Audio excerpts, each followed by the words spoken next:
The 2017 Justice League was about 2 hours long. This version is 4 hours. This huge double amount of runtime unfortunately fails to make the case for its epic scope. At its core, it's an exhausting 4-hour giant that doesn't particularly serve anyone outside of the minority that demanded its existence. The film is astoundingly similar with the previous Justice League version. The bare bones of the theatrical release are still there. Divided into 6 parts plus an epilogue, it isn't until this movie reaches its final 2 parts that it starts to strongly diverge from the 2017 movie, and even then the differences do not feel monumental. More often than not, the experience of watching this movie is like watching the extended version of the 2017 movie. It is basically a rough cut but with the benefit of finished visual effects. The problem with a movie that feels like a rough cut is that it constantly demands a need for editing. No matter how much of your audience's attention you're demanding, you always have to make the case that what you're presenting is worth that attention, and a good editor knows that not every moment is golden.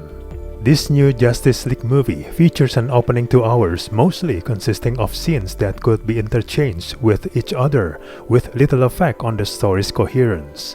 Scenes move to one another without much rhyme or reason. Many of the film's problems are exactly the problems you would expect from a 4-hour extended cut of a comic book film.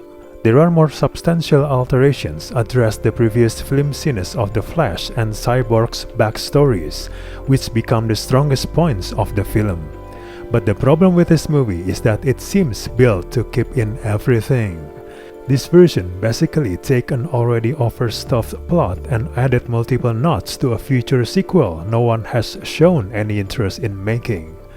This approach not only kills the pacing, but it also makes it difficult to latch onto any kind of thematic or emotional arc, especially as the movie attempts to service 6 different superheroes, 3 of whom are basically being introduced in this movie.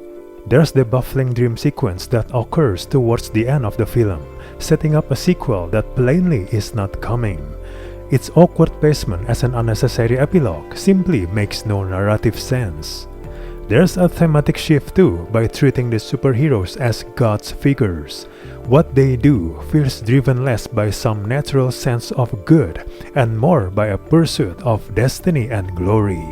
For example, Wonder Woman, who was lifted up in her solo movie as a beacon of kindness, now brutally and unnecessarily kill a man in front of a crowd of school children, only to turn around and tell a little girl that you can be anything you want to be.